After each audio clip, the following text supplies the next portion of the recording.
I'm joined by Adam Owen from our Financial Planner Life Academy. Adam talks to us about R01 to R06, and we give loads of very useful study tips to get to it and get passing. Now, just to remind you here, the Financial Planner Life Academy doesn't just focus on qualifications. We focus on those all-important practical and soft skills that employers are looking for. And I'm in the community with my team talking about careers within the financial planning profession. I hope you enjoy this video and be sure to sign up to the Financial Planner Life Academy. So when becoming a financial advisor, Adam, CII qualifications tends to be the most recognised within the financial planning profession, and it's something that we offer through the Financial Planner Life Academy with full training and support to get through those qualifications, not only the exam support, etc., but also the soft skills that go with it. But for somebody that doesn't know anything about what the level 4 diploma in financial advice actually is and what the individual modules are, let's break it down for them. Let's give them some expert advice of what to expect doing the qualifications through the Financial Planner Life Academy. Let's kick things off with just a brief overview of the Diploma in Regulated Financial Planning.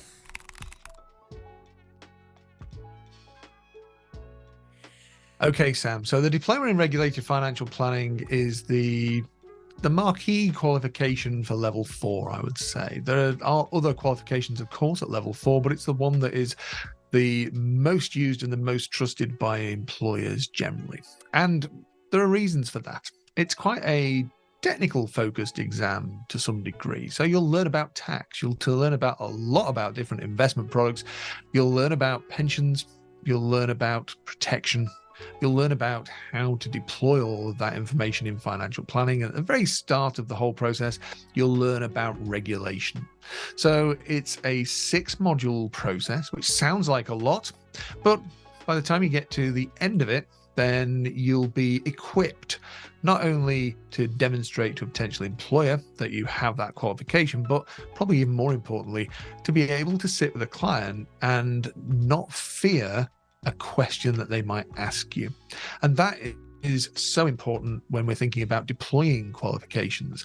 The purpose of the qualification, yes, is to demonstrate knowledge, but how do you then deploy that knowledge? And do you have the depth of knowledge that actually is going to make it that you can confidently and competently answer questions, or at least, if nothing else, feel that you can sit in a room and be ready for a question?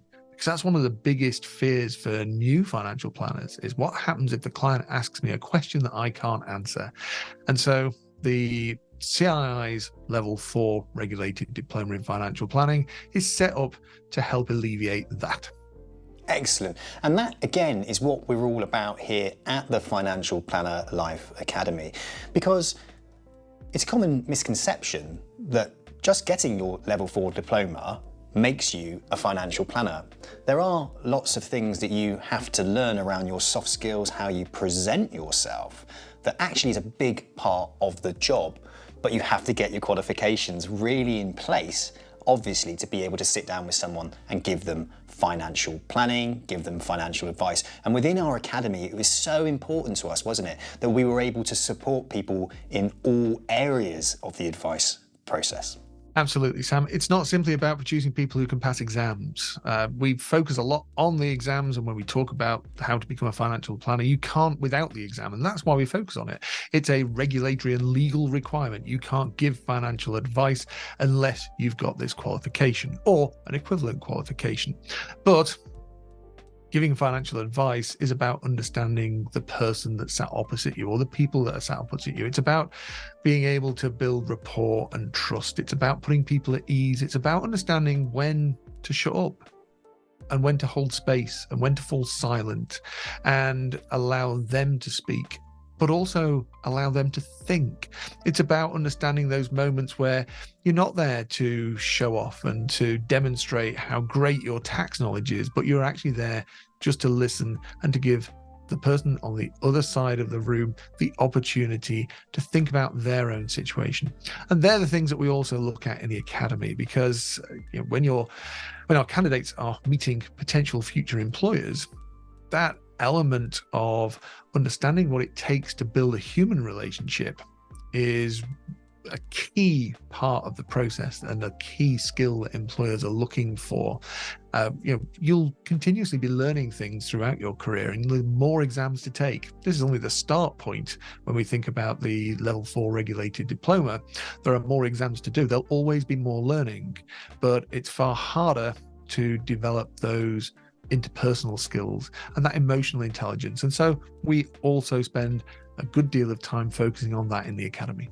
Fantastic. And at this point as well, it's a community, Adam, isn't it? You lean into others, you lean into mentors within that community. And obviously when it comes to being the right time to actually embark on your career in financial planning, whether that's down the route of becoming an administrator, a power planner, or actually a financial planner, you lean into the Financial Planner Life career experts that can talk to you about the right route that matches your intrinsic values. And that's so super important that we have that in place and that we do it through a manageable process to make the whole experience less stressful. Because at the end of the day, you can embark on your journey through our academy without even leaving the career you're currently in. So you don't see that nosedive in salary early on. You gain the experience, which makes you more marketable.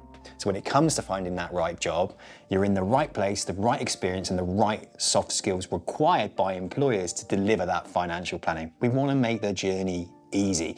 So Adam, let's kick off with those qualifications. Let's look at the modules involved. So fire away with what to expect with R01. So R01, Sam, is about regulation and ethics. And so we're going to explore the regulatory framework from the Chancellor of the Exchequer through the Treasury to the Bank of England, to all the different committees that sit within the Bank of England, the Prudential Regulation Authority as one of the key big regulators, and the Financial Conduct Authority as the main conduct regulator.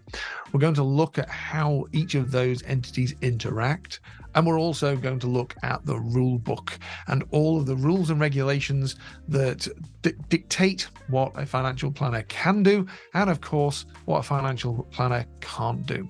There are also aspects that look at some of the products that might be involved. So there's an entire chapter on every retail product that is open and available to financial planners. So we touch on an awful lot of content in this first module, but R01 is about thinking about learning facts. It's key information. It's understanding the nuts and bolts of everything and how it all sits together in this vast space that is financial services regulation, and more specifically, financial advice and financial planning regulation. And then toward the end of the syllabus, it's ethics. It's whether or not you are going to make the right decisions in a set of circumstances that sometimes can be very difficult to know what the right decision is. So it also looks at that as well. But predominantly the discipline that it tests is your ability to work through a lot of content, because it's UK financial services regulation. That is a big topic. And to learn the key facts that are going to actually get you to the point where you're able to sit and pass that exam and demonstrate that you have the knowledge available at your fingertips.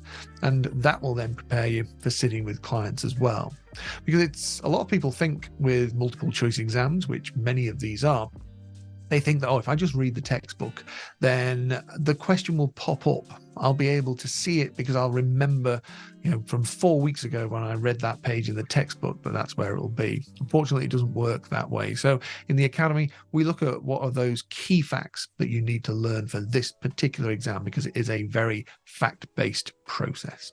Worth mentioning here, Adam, that if you go directly, say, to the CII and get the study book, it's very different from leaning into a community like the Financial Planner Life Academy, because your learning style might not suit opening up a great big book full of text, whereas our Financial Planner Life Academy will actually lean into the different learning styles of our delegates. Can you just talk a little bit about that, just to make sure people understand the difference between doing it in your back bedroom to doing it in a supportive community such as ours, the Financial Planner Life Academy? Of course, Sam. So we start with a learning styles assessment. It's a short 15-minute assessment, but it will give us an idea of each candidate's preferred learning style. So, are you a pragmatist? Do you need to know the purpose of why you're learning? Are you a theorist? Do you actually need to really get into the detail and start exploring it and thinking about how things fit together? Are you a reflector? Do you actually need time to talk through a subject in order to really build your learning? Or are you an activist? Are you very practical? Our activists are going to be wanting to jump straight into sample exam questions. So we need to sometimes hold our activists back a little with some of these syllabuses and say, yes, there's going to be time for that and there'll be a lot of that, but we need to build those core facts in the first instance, because otherwise, unless you are working to your strengths, but also within a managed way, then you can spend an awful lot of time studying ineffectively and inefficiently. We deploy a method that we have called study less and pass more. That's not the lazy way of doing it or anything like that. It's about making the time that you spend as efficient as possible so that you get to spend less of it. One of the key things I see people do a lot is they'll write notes from the textbook, and that will be the first half of their study program. Will be what I'm going to do. I'm going to take a 400-page textbook and I'm going to convert that into 9,000 to 10,000 words of notes. And then what I'm going to do is I'm going to start learning those things. Now, the thing about that is I just want to ask you about a shopping list. I'm sure, Sam, you've made a shopping list in the past. What's the key thing that we're doing to our brain when we make a shopping list? We're telling it that we don't need to remember these things anymore. We're telling our subconscious, I've written these things down. I can forget about them now. All I need to do is remember where my shopping list is. So it's not a particularly efficient way of studying, is turning a textbook into notes. You're just spending hours doing what somebody has already done for you. The textbooks get quite a lot of criticism because people don't understand how to use them and will use them in that way, and it's quite dull and boring and they get dusty and all of those things. But the reality is that the people who write textbooks do a really great job of writing those textbooks if you know how to use it. They will highlight key learning points in boxed areas. In the CII textbooks, they happen to be grey. Now, that isn't in itself particularly useful because we spend all of our time reading the stuff on the white pages and think the grey stuff is just repeating the stuff on the white text. But actually, it's those boxes that are the key learning points. So use the textbook, actually lean into that and use it for benefit, but then use a lot of other techniques, on-demand video, liaising with other people in the community. We help with all of those other exam techniques to be able to play to the individual candidate's strengths. And so we look at all of that from the very outset so that each individual has a very personal experience. Great, I absolutely love it. It's exactly what we wanted from that Financial Planner Life community. And it's worth mentioning as well, when you're in that community, there's lots of people at different stages in their journey. So you start to build relationships, lean into the support that the community then offers you. And what's really, really important is because there's an end goal here as well. People want to eventually be employed as a financial planner.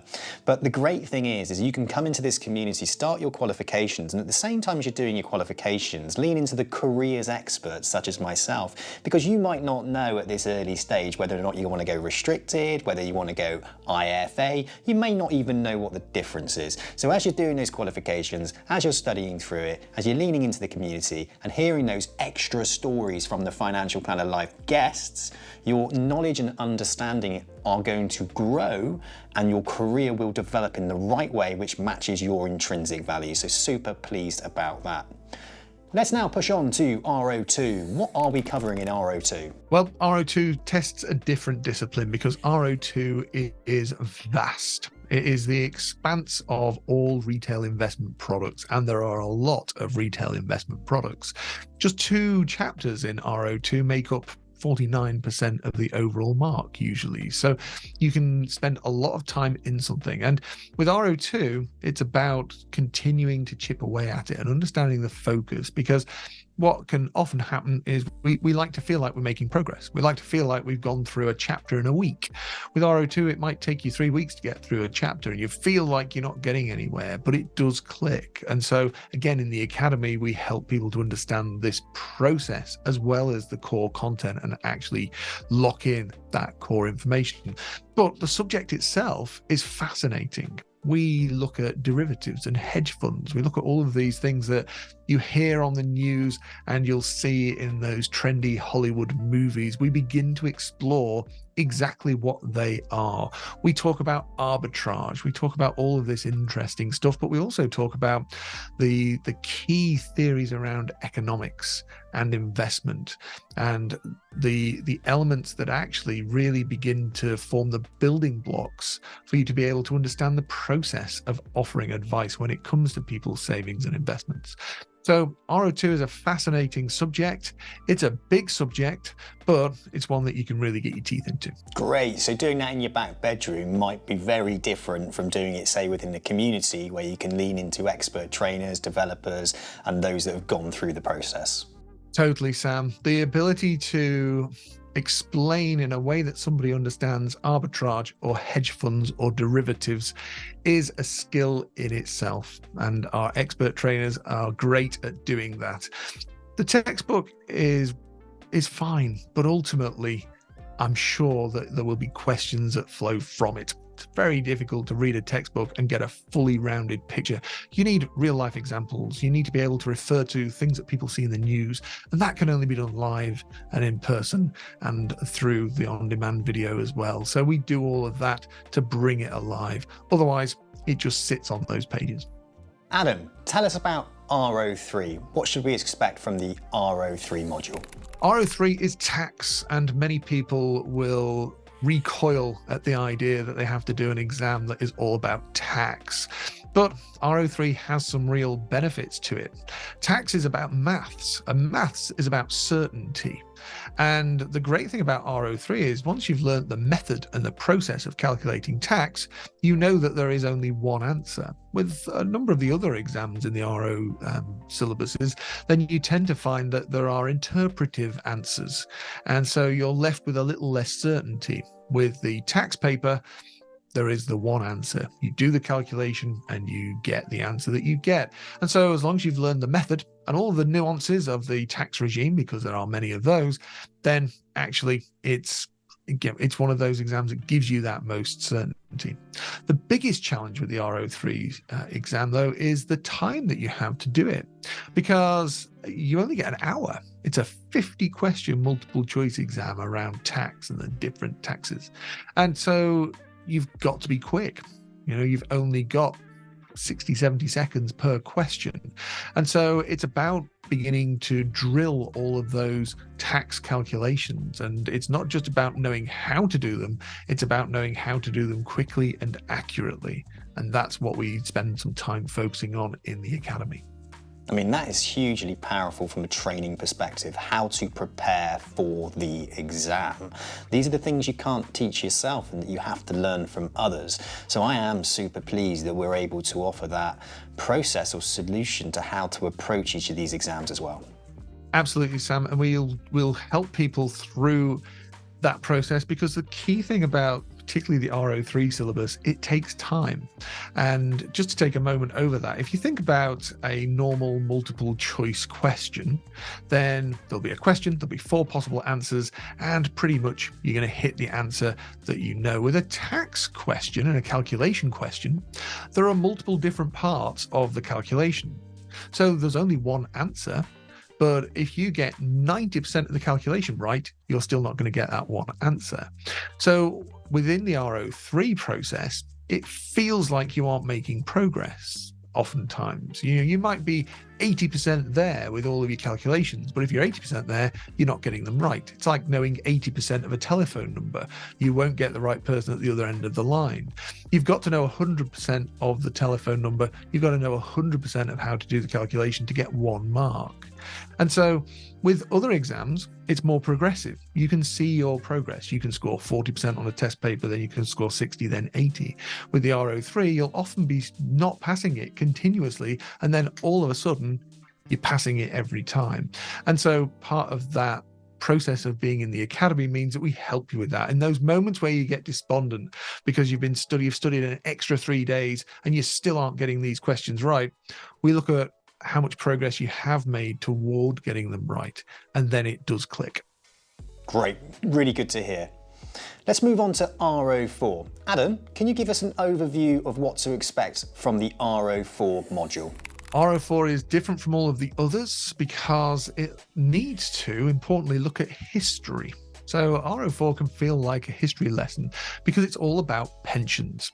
And when we think about pensions and financial advisors in the field meeting clients to talk about their pensions, some of the pensions that those clients have may be up to 40 years old, which means that they were established at a time where the rules were very different than the rules are today. And so R04 starts from the basis that we need to understand the history of pensions, and we need to understand the context so that we can identify things that clients bring to us and present to us in meetings. It then moves into the taxation of pensions, which is significant and important, and then how we actually draw funds from pensions, that decumulation phase. It looks at a whole load of other things in between, but it is everything pensions. And the key thing there is understanding what's important, because there is so much history and there are so many elements. Then in the academy, we pick out those things that are going to be tested because they have practical benefit in real life. And so we look at historical papers and we consider what the trends are with the examiners in terms of what they are testing today. The other big thing about the pension syllabus is it's almost guaranteed to change on a very regular basis because successive governments tweak the pensions regime. And so we need to keep up to date with that whilst keeping that other eye on history. It's worth sort of noting at this point, Adam, that the trainers that we have are highly skilled within our Financial Planner Life Academy, but they do keep up to date with the changes of the exams themselves and the papers, and they do sit those exams themselves to make sure they keep their pencils sharp. They do, Sam. Yeah, they sit the exams, but we also have trainers in the academy who write the textbooks and the syllabuses, and they're involved with the CII and the design of these. And so we blend our trainers in different subjects, and we also use different trainers for different parts of each syllabus. So we will use a different trainer to deliver the on-demand video than we do the weekly group tutorials. And then we'll use a different trainer again to deliver the assessment days and the 2-day preparation days for certain exams ahead of the exam.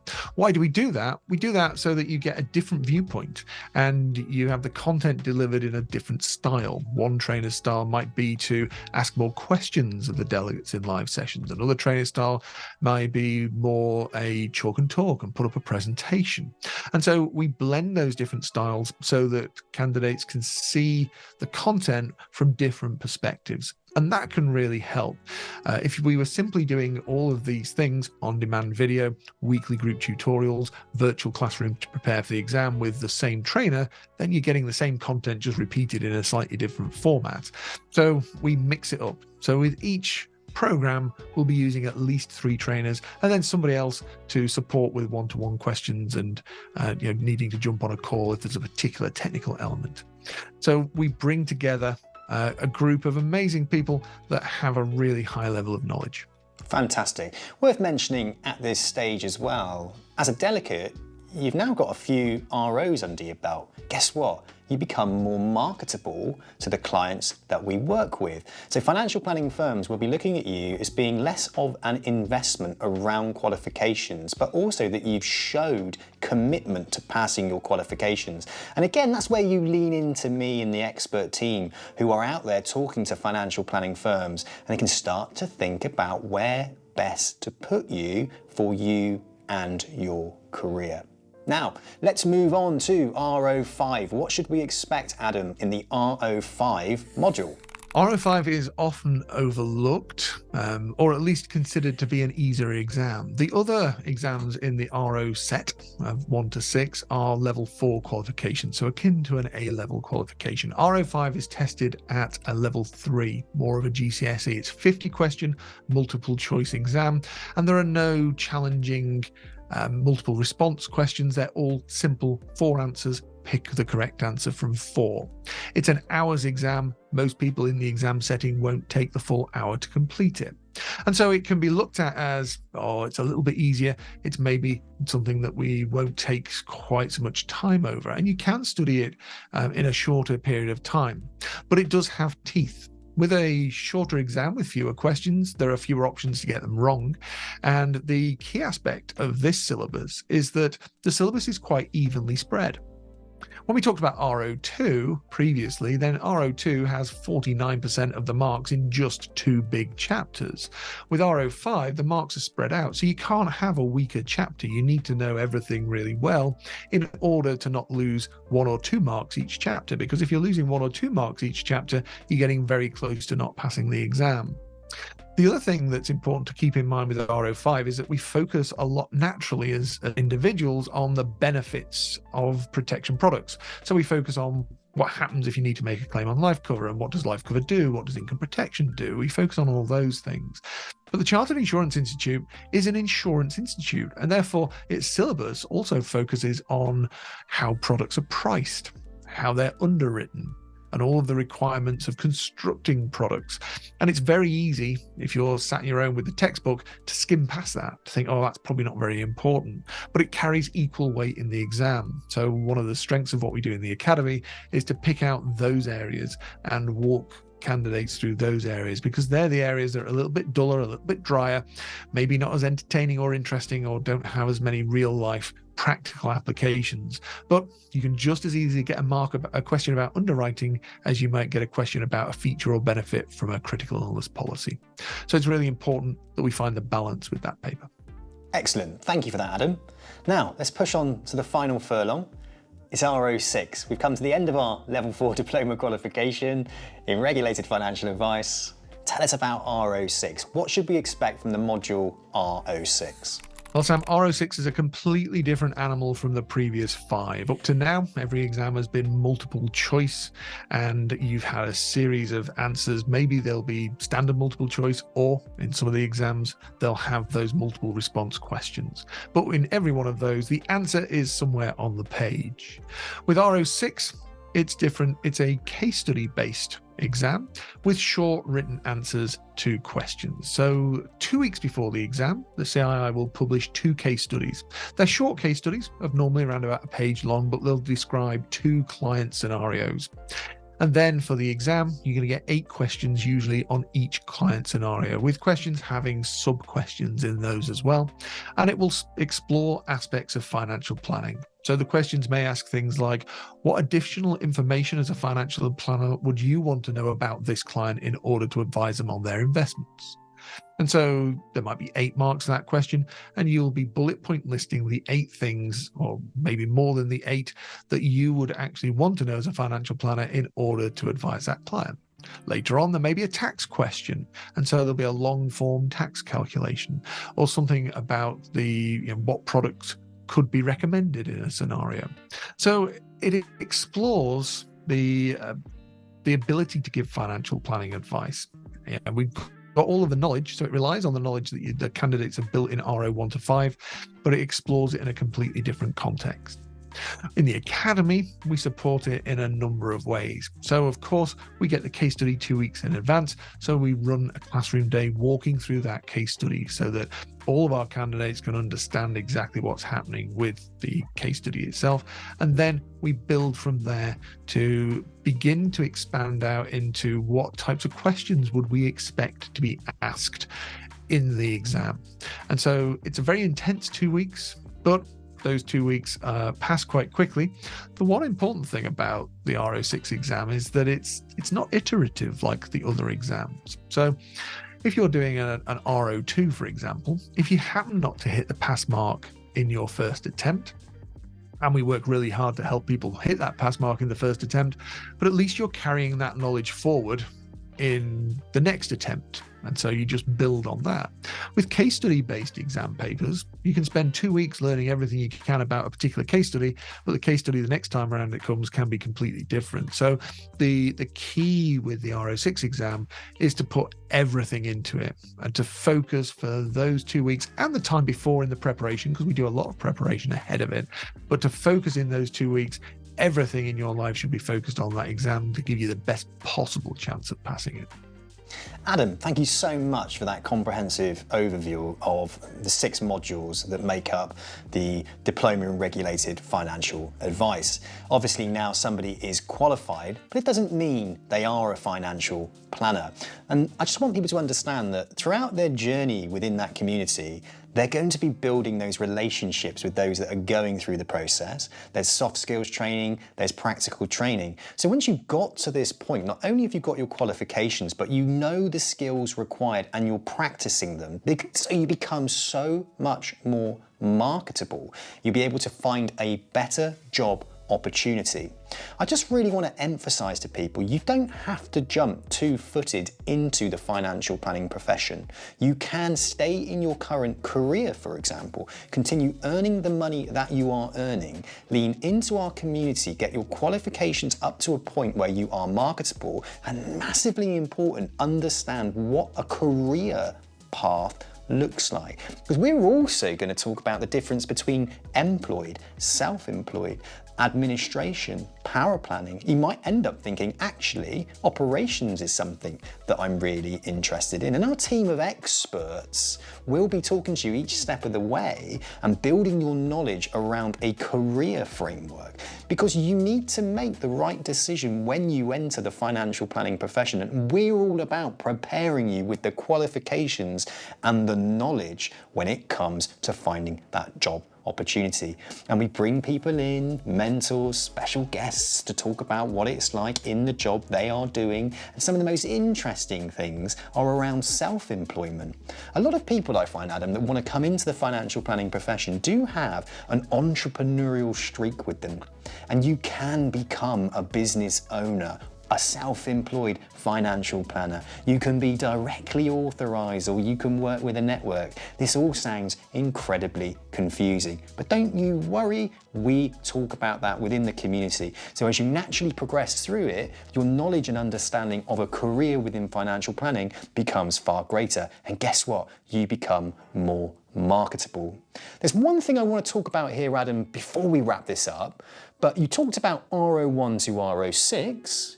Is there a specific route to actually taking those qualifications, which is, say, more beneficial than going R01 straight to R06? Well, we will often think of it from the perspective of candidate fatigue more than anything, Sam, and how motivated you are. We don't look at it necessarily in terms of what order should these exams be sat from a technical point of view. The CII have designed the program, R01 to R06, and there is some logic to it. And so we start with regulation and ethics, we move to investments, and then on through the other products until we sit R06. It's very difficult to sit R06 unless you've done the others, so that is naturally going to be at the end.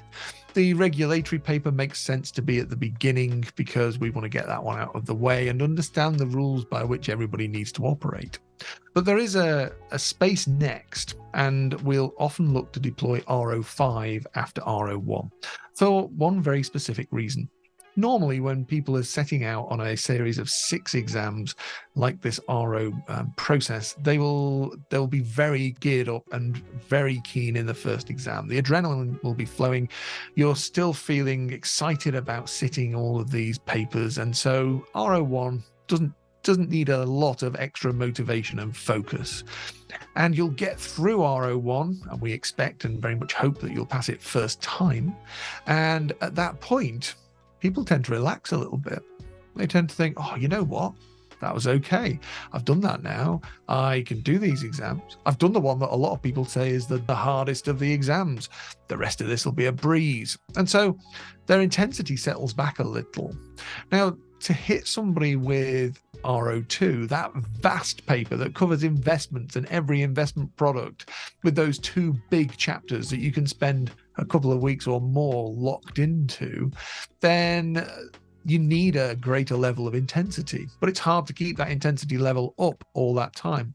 So R05 slots perfectly into the what happens after R01 because you can approach it with a little less intensity. It is that level 3 qualification, a GCSE qualification, rather than a level 4 qualification, a more A-level based qualification. It's still a test, and you still need to be focused and attentive to the content, but it enables you to take a breath whilst continuing momentum. And then we go back to 2, 3, 4, and then on to R06. And so that's normally the way that we'd recommend people approach it, is to take that R05 exam just after R01. Adam, thank you so much for the comprehensive overview of what we offer in the Financial Planner Life Academy. I'm so looking forward to going on a journey with the next generation of power planners, administrators, financial advisors, and mortgage advisors.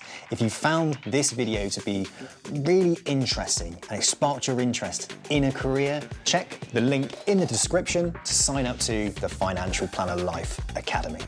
And be sure to give me a follow on LinkedIn or Instagram for those extra behind the scenes look at what it's like working within the financial planning profession. Follow the Financial Planner Life podcast.